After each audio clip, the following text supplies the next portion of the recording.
If there's one constant in the various seas of entertainment that we choose to enjoy, it's that no franchise is immune to moving either farther forward or backward in the timeline in order to milk every last possible storyline from it. I was going to mind milking. I just think that that could be used badly in the internet. I'm just going to leave that alone. I would have looked at you like you were crazy if you did that. It wasn't a great idea. That's why I decided not to do it. From excellent additions to the lore of their respective series, like Star Wars Tales of the Jedi is a great example of that, or essential gaming experiences like Halo Reach, prequels have proven time and time again that in the right hands, they can be both commercially successful as well as critically acclaimed. Performing a time jump to the past can give us the opportunity to learn even more about our favorite characters and the worlds that they occupy, but there is also a curious dynamic that exists in exploring these launching points. Before we even begin partaking in the experience, we already know where the story inevitably has to go. In all of these prequel stories that we watch and play, many of the outcomes are already well known to us in advance, and yet we still play and watch them. Because even if multiple portions of what is coming next is known to us, part of the fun is finding out exactly how they got there. Well, a large part of my personal enjoyment of the entertainment I consume is being surprised where each story goes and discovering how these narratives reach their conclusion. There's also a relaxing aspect to the prequel.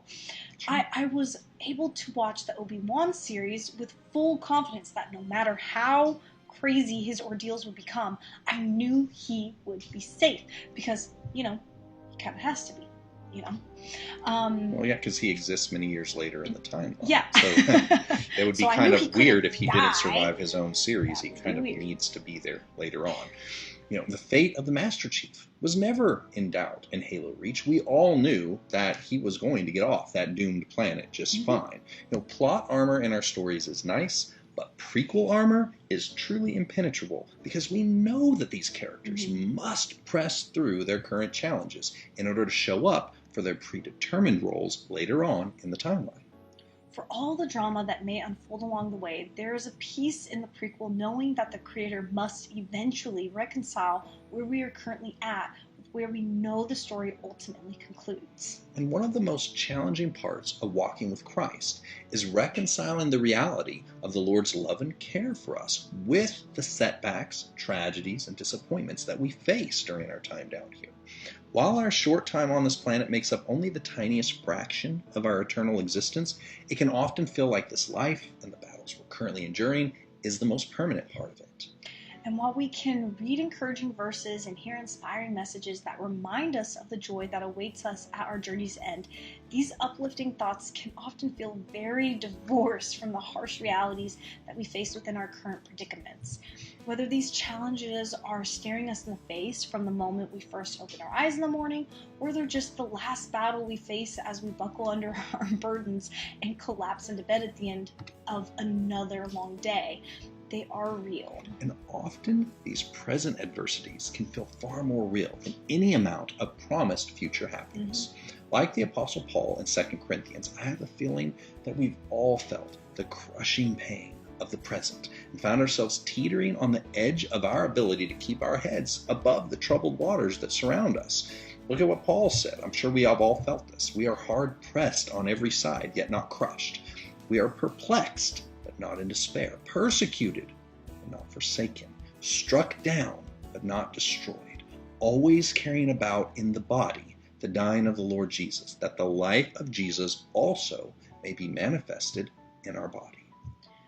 The truth is that we're all starring in the prequel to an eternal story. As the author and finisher of our faith, the Lord has already planned for all things to work together for the good of all who are called according to his purpose. But much like watching our favorite heroes endure fresh challenges in their prequel stories, knowing the eventual outcome doesn't make it any less stressful to watch them in their current predicament and wonder how they will survive and get to the future that they're destined to fulfill.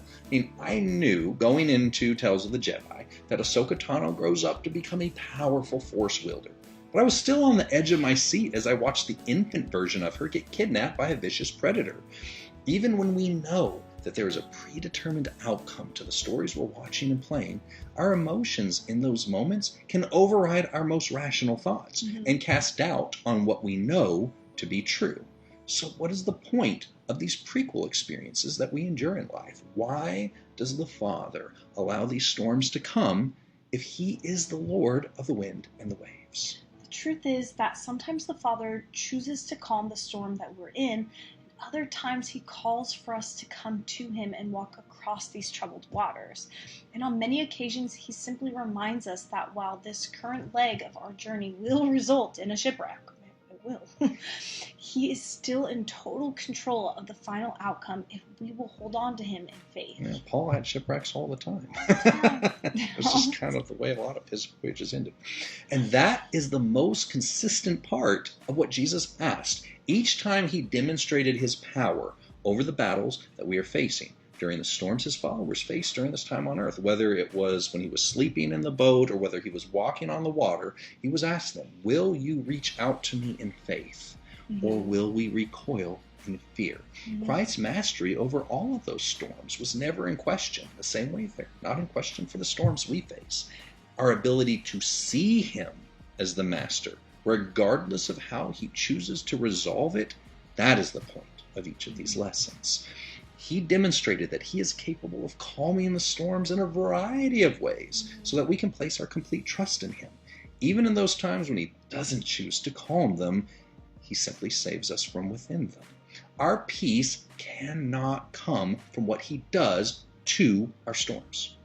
It must come from understanding that we're currently in the prequel of a story that he has written, a story that already has a predetermined ending, Christ's complete victory that he is sharing with all who have placed their faith in him.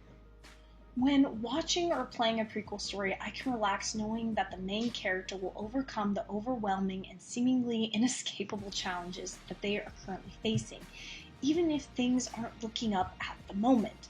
It isn't because my faith in the character or their capabilities, it is because I know the creator of the story is bound to the predetermined outcome of the previously established canon built within the narrative. The same is true for us. If I can trust that game developers and the writers of all of these shows can find a way to tie their prequel narratives into those overarching stories that these fictional characters are destined to fulfill, how much more should I trust the omnipotent Lord of the universe with the seemingly impossible situations I find myself in?